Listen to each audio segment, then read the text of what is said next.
A cidade de Barron, em Wisconsin, possui menos de 4.000 habitantes e está situada em meio a florestas e áreas rurais.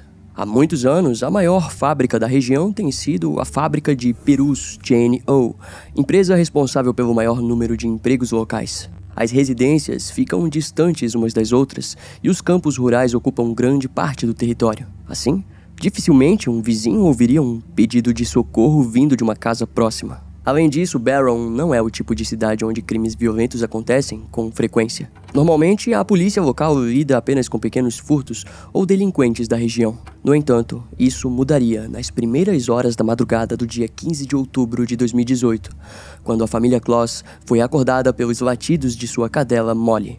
Quando o patriarca James Kloss foi verificar o que estava acontecendo, notou um veículo desconhecido estacionado em sua garagem. James usou uma lanterna pela janela para tentar ver quem havia se aproximado, mas naquele instante, batidas começaram a soar na porta da frente. Ele desceu as escadas e se aproximou da porta, exigindo que a pessoa do lado de fora mostrasse um distintivo, acreditando que poderia se tratar de um policial. E, achando a situação estranha, sua esposa, Denise, e sua filha adolescente, Jamie, foram até o banheiro, onde se trancaram, utilizando um armário como barreira. Durante esse processo, elas ouviram um disparo de arma de fogo seguido pelo som de um vidro quebrando. Então, desesperada, Denise ligou para a emergência, mas a ligação demorou a ser atendida. Naquele momento, o invasor já estava diante da porta do banheiro. Todo esse horror foi registrado quando a atendente da polícia finalmente respondeu à chamada. 911, qual a sua emergência? Tem alguém do lado de fora da minha...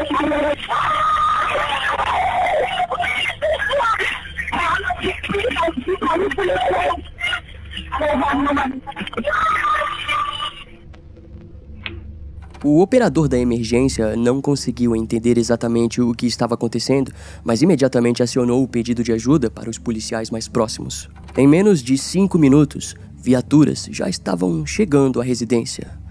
Mas parecia ser tarde demais. Permita-me apresentar, eu sou o Brian Emendorfer e seja muito bem-vindo a mais um episódio aqui no Colecionador de Ossos. No episódio de hoje, vamos conhecer uma história de assassinato seguido de sequestro que ocorreu nessa pequena cidade rural, mas que, graças ao seu desfecho, ficaria conhecida em todo o mundo.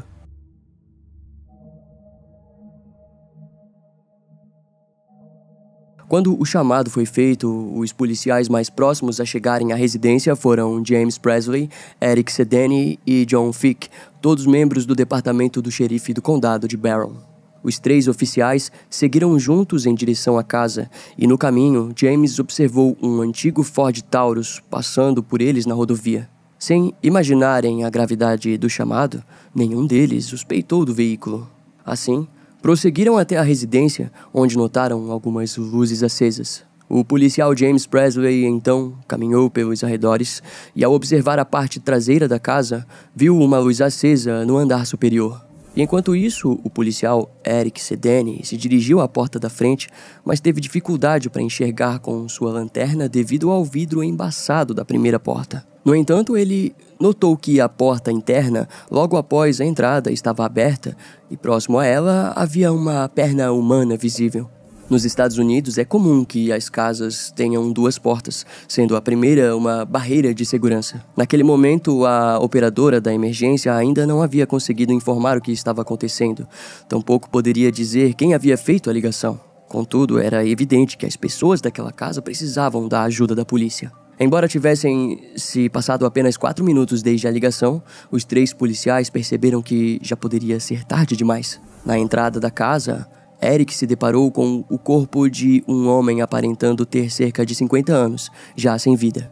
Ele tinha um ferimento de arma de fogo no rosto, com grande parte da face destruída e restos de tecido cerebral espalhados. Diante da cena, os policiais deram ordem para que qualquer pessoa do interior da residência se mostrasse à vista deles. No entanto, não houve resposta, nem qualquer tipo de som. A casa parecia completamente vazia. Eric, então, avistou um cartucho de espingarda usado no corredor, próximo ao banheiro. À medida em que avançavam para dentro da casa, encontraram o corpo de uma mulher, aparentemente da mesma idade do homem encontrado na entrada. Nitidamente, eles pareciam ser os donos da residência. A mulher estava caída dentro da banheira e, com base em sua experiência, os policiais deduziram que ela havia recebido um tiro de espingarda na parte de trás da cabeça. Até aquele momento, os policiais teorizaram que a mulher parecia ter tentado se proteger no banheiro, mas que acabou sendo morta. Ao analisarem a porta da frente, os policiais perceberam que o vidro estava destruído e que a fechadura apresentava danos severos, indicando que a porta poderia ter sido rompida com um disparo de espingarda. Durante a investigação, os policiais notaram pelas fotos da família que havia uma filha adolescente que também vivia naquela casa. No entanto, ela não foi encontrada em nenhum dos cômodos.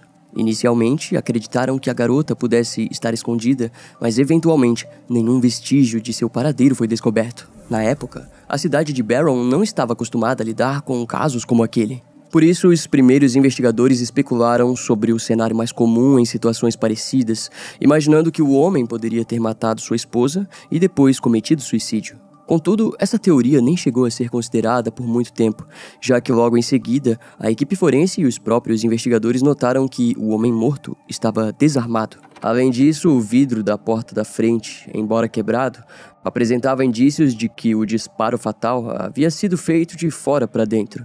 Em outras palavras, o assassino provavelmente bateu na porta e, no momento em que o dono da residência a atendeu, foi executado. E enquanto essas hipóteses eram analisadas, diversos itens foram recolhidos como evidência na esperança de que algum DNA pudesse ser encontrado. Em seguida, as vítimas foram identificadas como o casal James Closs, de 56 anos, e sua esposa Denise, de 46. Os dois estavam casados há pouco mais de 10 anos e ambos trabalhavam na fábrica de perus Jane O. James era um grande fã de esportes e frequentemente falava sobre o seu time de futebol americano favorito, o Green Bay Packers. Denise, por sua vez, adorava jardinagem, frequentava parques constantemente e dava aulas de religião na igreja da cidade vizinha. A filha desaparecida foi identificada como Jamie Lynn Closs, uma adorável menina de 13 anos. No geral, a família era típica da região, e o evento parecia assustador demais, ainda mais com o desaparecimento de Jamie. Ainda na esperança de localizá-la na residência, um drone e uma câmera infravermelha foram usados para investigar o interior da casa. Porém, nenhum sinal de sua presença ou de seu corpo foi encontrado. Os investigadores, então, foram até a escola da jovem, a Riverview Middle School, mas ninguém tinha informações que pudesse levar ao responsável por aquele crime. Desse modo, o departamento de polícia começou a divulgar fotos de Jamie e emitiu um alerta Amber com suas descrições físicas. A jovem foi descrita como tendo 1,50 m de altura, 45 quilos e cabelos loiros ou loiros avermelhados. Devido às circunstâncias do caso, a Divisão de Investigação Criminal de Wisconsin, o FBI e o Centro Nacional para Crianças Desaparecidas e Exploradas foram convocados para ajudar nas investigações do condado de Barron. Algumas buscas em campo foram organizadas e realizadas em áreas florestais e urbanizadas da região, mas nenhum sinal que indicasse para onde Jamie poderia ter ido foi encontrado. A comunidade local se uniu em várias vigílias e passeatas, demonstrando esperança de encontrar Jamie com vida. Algumas fontes levantaram a possibilidade de que a jovem pudesse estar envolvida nos assassinatos dos próprios pais, uma hipótese comum em alguns casos. Contudo, o próprio xerife do condado, Chris Fitzgerald, considerava essa ideia pouco viável para a linha de investigação. Em sua visão, Jamie era uma criança desaparecida e em perigo. Os moradores expressaram grande frustração com o caso, pois acreditavam que algo assim jamais aconteceria em Barron. O xerife Chris Fitzgerald concordou com esse sentimento, comentando que o pensamento de que esse tipo de coisa não acontece aqui é comum em muitas cidades até acontecer. Entretanto, em Barron, isso realmente era verdade, pois homicídios violentos eram extremamente raros. O FBI focou intensamente nas redes sociais de Jamie, tentando descobrir se algo estava ocorrendo sem o conhecimento dos pais, como um possível relacionamento perigoso. No entanto, nada relevante foi encontrado. Os investigadores do caso também realizaram uma segunda busca por evidências, procurando por qualquer coisa que pudesse ter sido negligenciada na primeira inspeção na residência da família Closs. No entanto, essa nova busca também não resultou em nenhuma descoberta significativa. Em uma coletiva de imprensa, o xerife Chris apresentou os principais fatos sobre o caso, afirmando que nada havia sido encontrado que apoiasse completamente a ideia de um sequestro. No entanto, ele reforçou que, sem dúvidas, Jamie estava desaparecida. Chris também desmentiu breves rumores sobre tráfico sexual, alegando que não havia qualquer informação que sustentasse essa hipótese. Ele informou ainda que, até aquele momento, o departamento de polícia já havia recebido mais de 200 dicas por meio da linha direta que oferecia uma recompensa de $25.000 por qualquer informação que levasse ao paradeiro de Jamie. Mais de 100 policiais foram convocados exclusivamente para lidar com o caso, e com isso, Chris comunicou que a comunidade não precisava organizar buscas voluntárias. No entanto, o xerife pediu que os moradores locais continuassem compartilhando informações através da linha direta de denúncias. E antes de encerrar a coletiva, o xerife anunciou que ele e alguns representantes da assistência às vítimas realizariam uma reunião na Faculdade Técnica de Northwood, em Rice Lake. A reunião seria exclusiva para os moradores do condado, com o objetivo de atualizar a comunidade sobre as ações que estavam sendo realizadas para o progresso do caso. Alguns dias depois, o departamento de polícia anunciou mais uma coletiva de imprensa. Nela, o xerife Chris falou sobre as necrópsias realizadas nos corpos da família Kloss. Segundo ele, os registros indicaram que a causa da morte de ambos foi devido a ferimentos causados por arma de fogo, sendo o caso então classificado como homicídio. Chris também compartilhou que os investigadores estavam convencidos de que Jamie ainda estava na residência no momento em que seus pais foram mortos. Infelizmente, ainda na coletiva, ele revelou que não haviam recebido nenhuma informação sobre a localização de Jamie, que seguia desaparecida.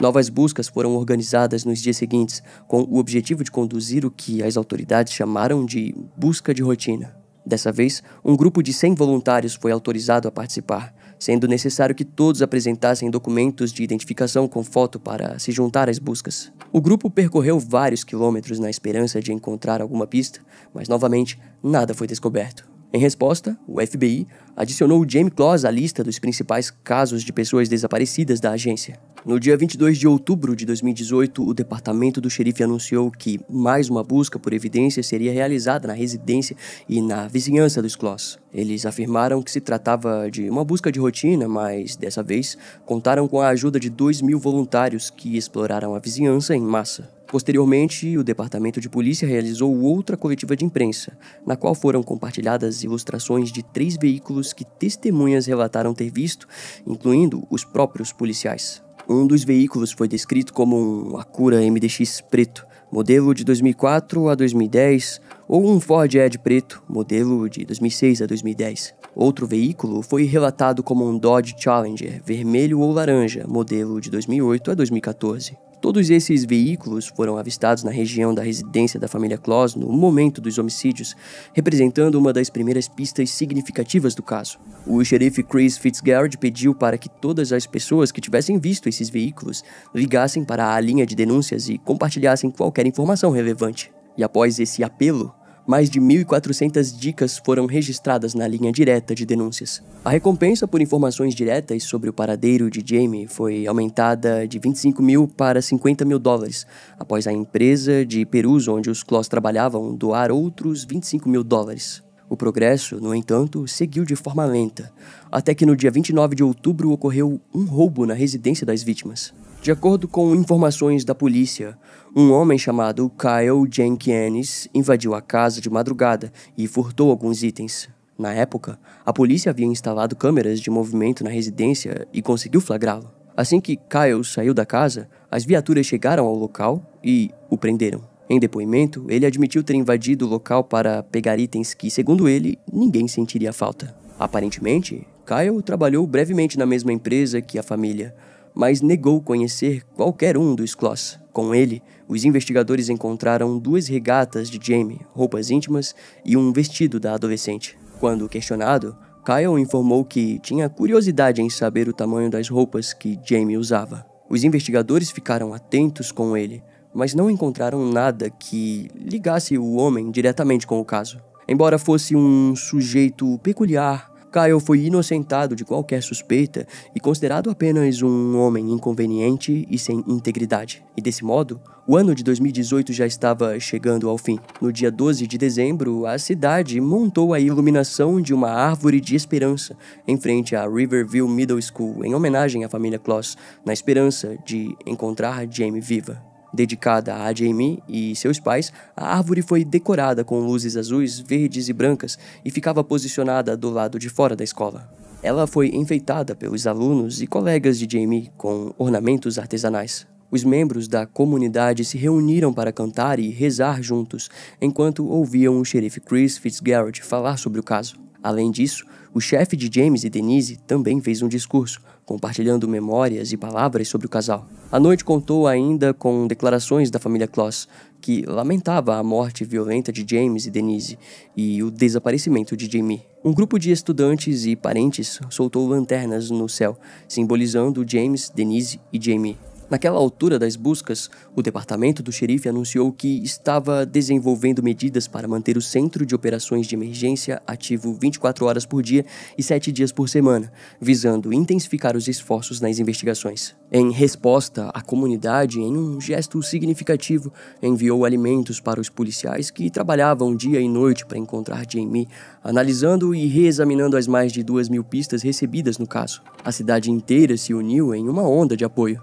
Com o tempo, as pistas e denúncias foram diminuindo, mas as autoridades ainda estavam prontas para investigar qualquer nova informação, por menor que fosse. O xerife Chris sempre deixou claro que o desaparecimento de Jamie Kloss era a prioridade número 1 em todo o estado. Conforme o ano chegava ao fim, ele pediu que os caçadores permanecessem vigilantes nas áreas florestais, caso encontrassem algum objeto suspeito, como roupas ou armas abandonadas. Além disso, o FBI também continuava ativo no caso, oferecendo apoio constante.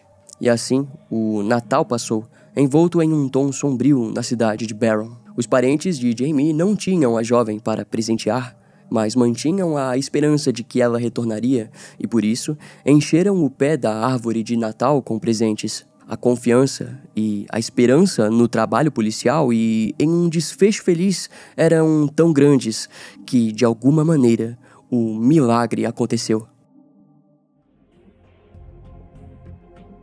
No começo de 2019, as autoridades divulgaram as fotografias de Jamie Kloss em um grande caminhão que viajaria por todos os Estados Unidos.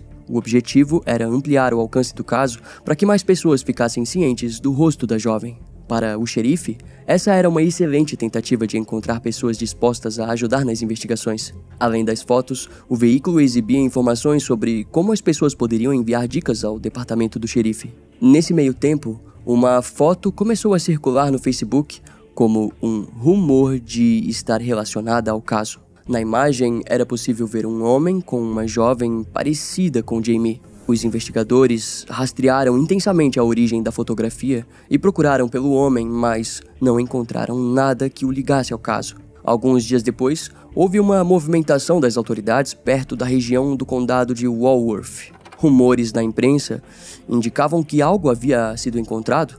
Alguns chegaram a teorizar que se tratava do cadáver de Jamie. No entanto, o xerife Chris Fitzgerald esclareceu na página do departamento do xerife no Facebook que o achado estava relacionado a outro caso, no qual os restos mortais de 2 pessoas haviam sido encontrados. Foi então que, no meio desses rumores, um incidente marcaria o desfecho dessa história. No dia 10 de janeiro de 2019, a assistente social Jeannie Nutter estava passeando com seu cachorro em Eau Claire Acres, uma região repleta de cabanas perto do rio Eau Claire, quando avistou uma jovem caminhando na neve em sua direção. Normalmente, Jeannie não viajava para as cabanas, e na maior parte do tempo, especialmente no inverno, todas permaneciam vazias devido à neve. De fato, naquele momento a região estava praticamente deserta, mas por acaso, Jeannie havia decidido ir até a cabana. Essa escolha resultaria em seu encontro com a jovem que estava visivelmente desidratada, fraca e suja. Seus cabelos longos estavam totalmente embaraçados e repletos de nós. A jovem usava um par de tênis muito grande para o seu tamanho e não tinha nenhuma proteção adequada contra o frio. Jeannie percebeu imediatamente que algo estava muito errado. Então, ela perguntou o nome da jovem e a garota respondeu que se chamava Jamie Kloss e que estava perdida. E embora estivessem a mais de 100 quilômetros da cidade de Barron, Jeannie imediatamente entendeu quem era aquela adolescente e a levou até a casa de um casal de conhecidos. Lá, Jamie informou que havia sido sequestrada e as autoridades foram imediatamente acionadas. 911, qual a sua emergência? Olá, eu tenho uma jovem garota na minha casa nesse momento e ela disse que o nome dela é Jamie Kloss. Ok, você viu a foto dela, senhora? Sim, eu tenho 100% de certeza que é ela. Ela está bem? 100%. Está parecendo que ela vai fugir? Não, ela tá sentada e relaxada. Ok, aguarde só um momento. Enquanto isso, a jovem contou que conseguiu fugir depois que seu sequestrador saiu de casa. Naquele momento, havia uma chance de ele já ter voltado e talvez sairia novamente para procurá-la. O grupo, então, trancou a residência e um homem chamado Peter pegou sua arma e se sentou próximo à porta da frente, atento para o caso de o sequestrador se aproximar. A polícia demorou algum tempo para chegar, mas quando finalmente chegou, o terror começou a se dissipar, trazendo um pouco de paz para aquelas pessoas e principalmente para Jamie. Ainda na residência, Jamie informou que seu sequestrador se chamava Jake Patterson e que ele tinha cerca de 20 anos. Depois de se certificarem de que Jamie estava em segurança, diversos policiais foram designados para a busca no local. Em seguida, uma viatura seguiu com Jamie em direção ao departamento de polícia. O que ninguém sabia era que, alguns minutos antes, Jake havia chegado em casa e percebido a fuga da garota. Então, ele pegou o seu Ford Taurus vermelho e saiu pela neve em busca da adolescente. Em certo ponto, Jake se deparou com a viatura onde Jamie estava. O veículo logo chamou a atenção de uma policial, que perguntou a Jamie se aquele era o carro de seu sequestrador, mas ela não soube confirmar. A policial, então, verificou a placa e notou que o carro estava registrado no nome de alguém com o sobrenome Patterson. Eles seguiram o veículo e conseguiram abordá-lo. Jake logo desceu com as mãos erguidas, dizendo que sabia do que se tratava e que ele era o responsável por aquilo tudo. Jake Patterson foi levado ao gabinete do xerife do condado de Douglas, onde foi intensamente interrogado e, sem grande resistência, contou todos os detalhes sobre os seus crimes. Ao investigar a vida de Jake Patterson, ele relatou que cresceu na pequena cidade de Gordon, em Wisconsin. Ainda nos primeiros anos de vida, Jake precisou lidar com a separação dos pais. Desde pequeno, era uma criança quieta, mas com vários amigos. Seus familiares e colegas o descreviam como alguém que preferia ficar no seu canto, mas isso não fazia dele uma pessoa solitária ou rejeitada. Algumas pessoas até o consideravam agradável e gentil. No entanto, Jake evitava qualquer atitude que o colocasse no centro das atenções, nem que fosse por um único momento. Em outras palavras, era o tipo de pessoa considerada esquecível. Jake gostava de jogos de tabuleiro e de computador, mas ainda na adolescência começou a lidar com problemas de calvície. Nunca foi visto falando sobre garotas, algo comum na juventude, contudo ele sequer demonstrava interesse nas meninas de sua turma e nunca buscou se aproximar delas de forma íntima. Na verdade, ele falava apenas de sua admiração pelos fuzileiros navais e do desejo de se juntar a eles. Em 2015, Jake se formou em uma turma com apenas 34 alunos. Sua citação no livro de formatura foi: "Finalmente terminei a escola." Uma frase vazia, que não transmitia nem raiva, nem felicidade. Quando conseguiu se inscrever para o Corpo de Fuzileiros Navais, foi logo convocado. Passou por alguns dias de treinamento, mas aguentou apenas 5 dias. Jake foi então dispensado sob o argumento dos superiores de que seu desempenho era incongruente com as expectativas e os padrões do Corpo de Fuzileiros Navais. Essa experiência foi capaz de frustrá-lo profundamente. Nos anos seguintes, Jake tentou se manter em alguns empregos, mas era evidente que ele tinha dificuldades em se mostrar uma pessoa proativa. Algumas fontes o descreveram como alguém sem personalidade, o que afetava diretamente seu desempenho profissional. Seu avô atribuía esses problemas a questões de saúde, mais especificamente sua saúde mental. Com o tempo, Jake foi se afastando dos poucos amigos que ainda mantinha desde a formatura, e alguns deles relataram que eram ignorados propositalmente. Em algum momento, Jake conseguiu uma vaga de emprego na fábrica de perus Jane O, a mesma onde a família Kloss trabalhava, embora eles nunca tenham conversado ou se conhecido. Para os investigadores, esse fato não foi particularmente significativo, já que muitas famílias haviam passado pela fábrica ao longo dos anos. No entanto, os investigadores descobriram que, no outono de 2018, Jake conseguiu um emprego temporário de 2 dias na fábrica de queijos Saputo, localizada na cidade de Almena, em Wisconsin.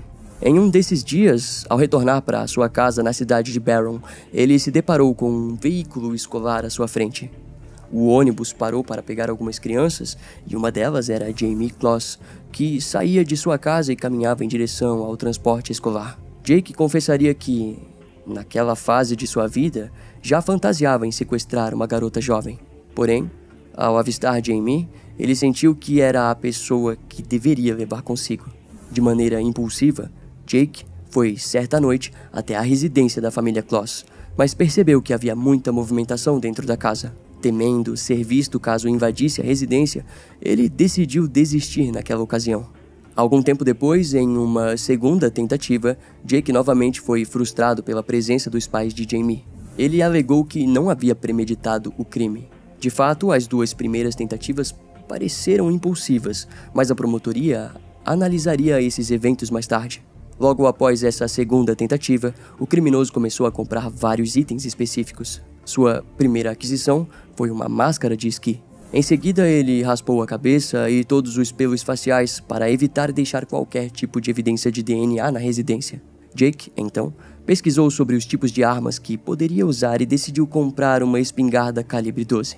De acordo com ele, escolheu essa arma por seu potencial de causar mais danos. Durante a pesquisa, optou pela marca Mossberg, acreditando que seria mais difícil de rastrear. Após adquirir a arma, ele modificou alguns detalhes em seu carro para dificultar seu rastreamento, inclusive trocando a placa. E com isso, marcou o sequestro para a madrugada de domingo para segunda-feira, no dia 15 de outubro de 2018. Jake disse aos investigadores que não sairia daquela casa sem Jamie e que, para isso, sabia que precisaria eliminar os pais dela. Ele estava vestido com uma máscara, botas de biqueira de aço e roupas escuras. Ao se aproximar da residência, Jake foi diretamente até a porta da frente, onde James Kloss, avisado pelo cachorro da família sobre a presença de alguém nos arredores, já estava atento. James pediu que o visitante mostrasse seu distintivo, acreditando que se tratava de um policial, mas Jake apenas ordenou que ele abrisse a porta. Nesse instante, James tentou espiar para ver quem estava na porta,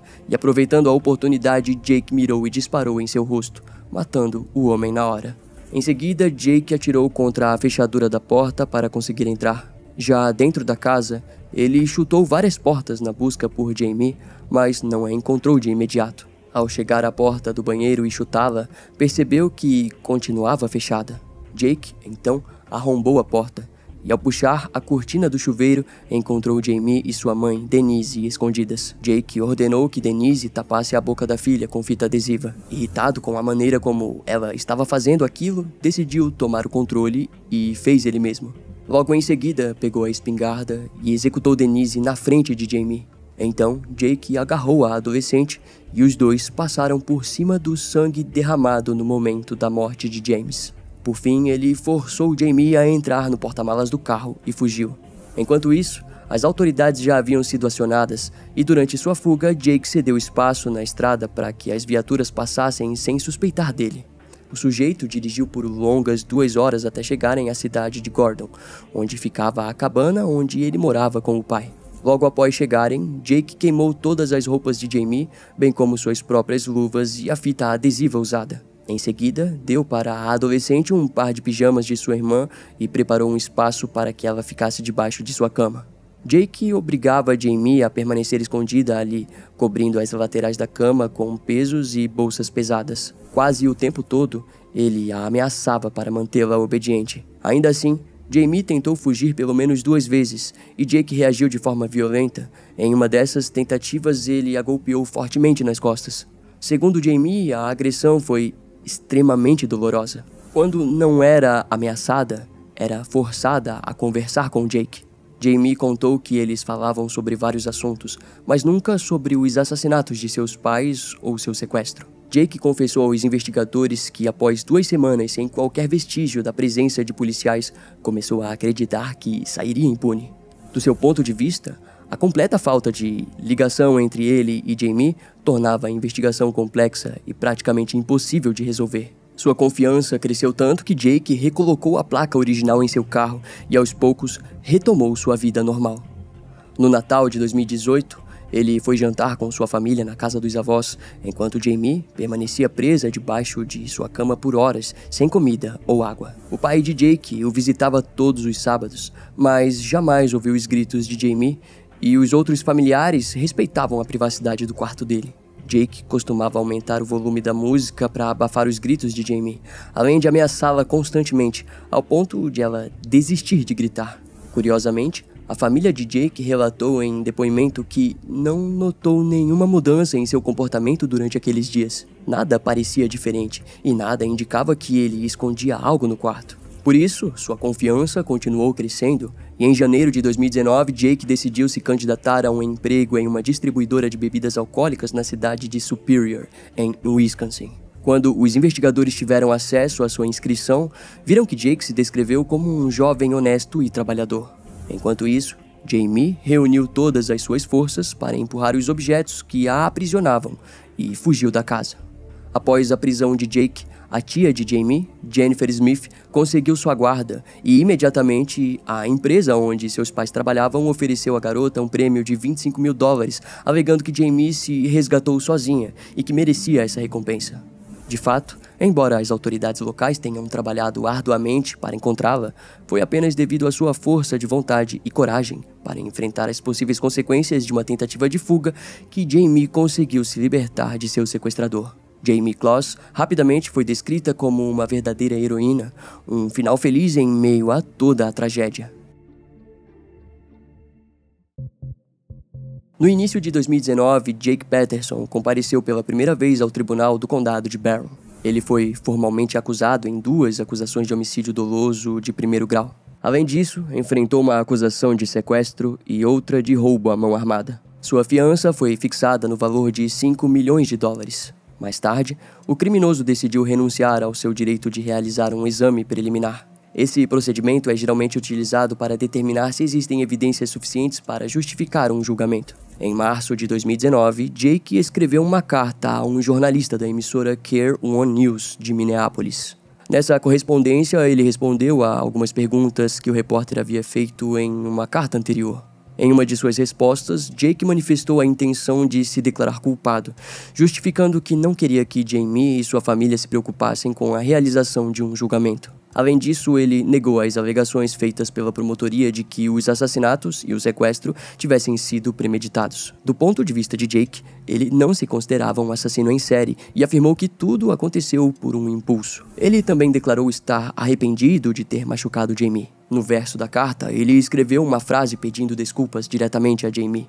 Ainda naquele mês, Jake respondeu a outras cartas enviadas por repórteres. Em uma segunda correspondência, ele descreveu o que teria ocorrido durante o período em que Jamie esteve em cativeiro.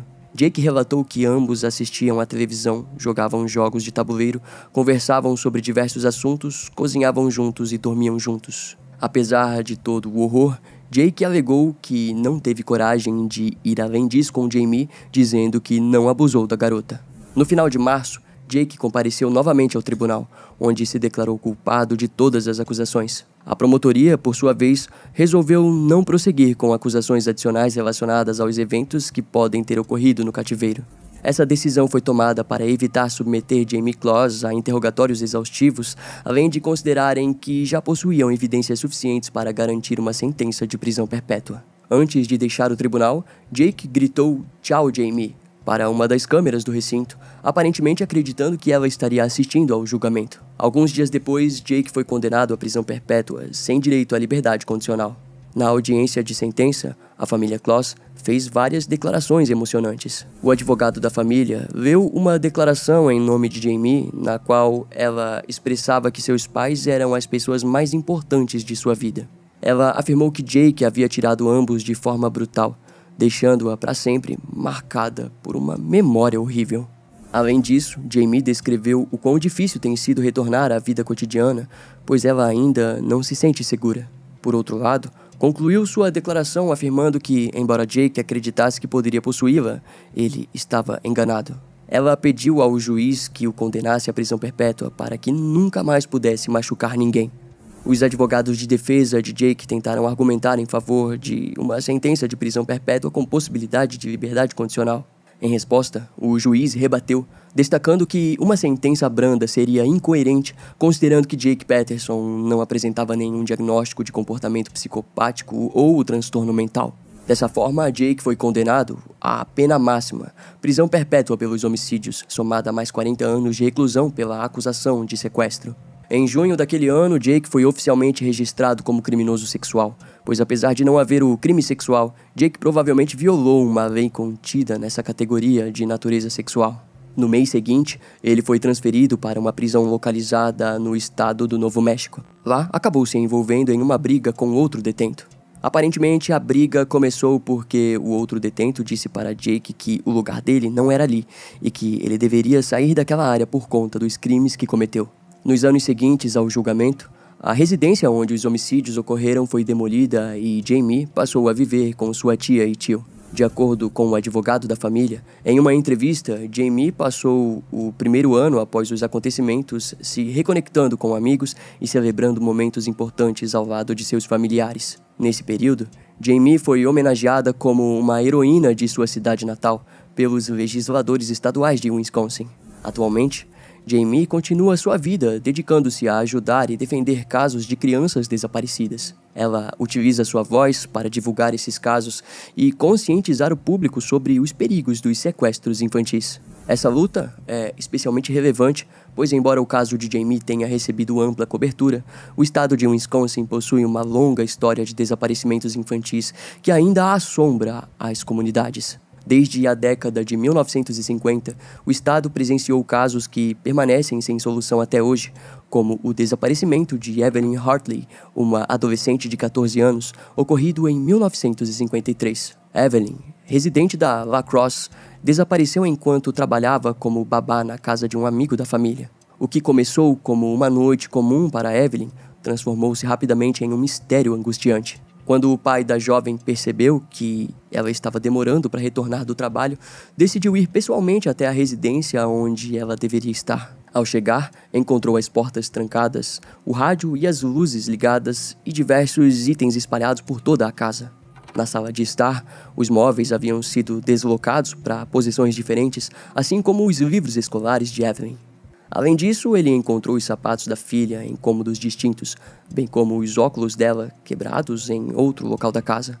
O desaparecimento de Evelyn deixou cicatrizes profundas não apenas em sua família, mas também em toda a cidade de La Crosse, tornando-se um mistério que ainda reverbera na memória coletiva daquela comunidade. A parte mais macabra desse caso foi a descoberta de diversas manchas de sangue dentro da casa e no quintal. Além disso, marcas de mãos ensanguentadas foram encontradas a alguns metros de distância, em uma garagem e também em uma residência próxima. Apesar do cenário aterrorizante, a criança que estava sob os cuidados de Evelyn foi encontrada dormindo e ilesa. Assim como no caso de Jamie, Evelyn parece ter sido cuidadosamente escolhida como vítima.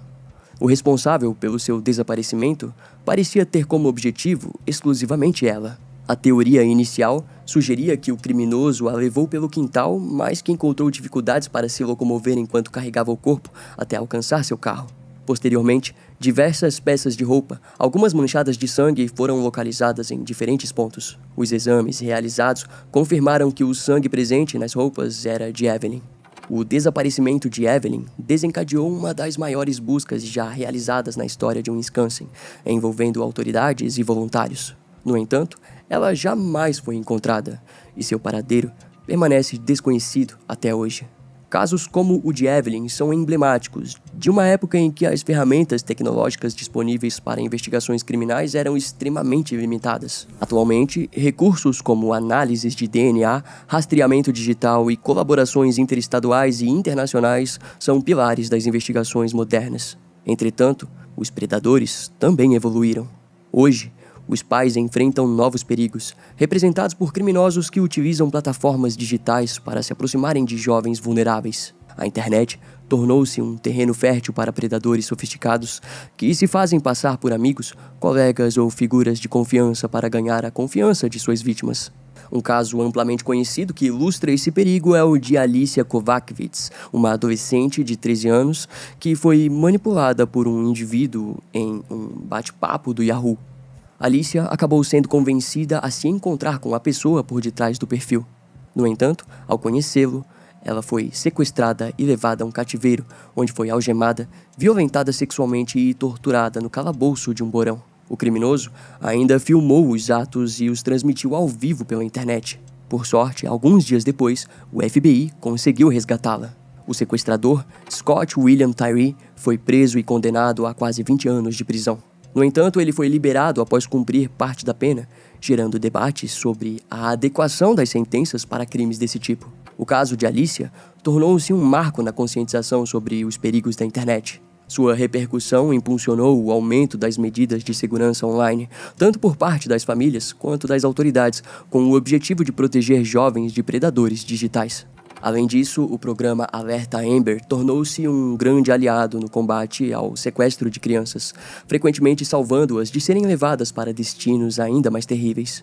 Nos anos que se seguiram ao sequestro de Jamie Kloss, ela se dedicou intensamente a trabalhar ao lado dos governadores e programas de Wisconsin, ajudando a criar e fortalecer diversos movimentos em prol da segurança infantil.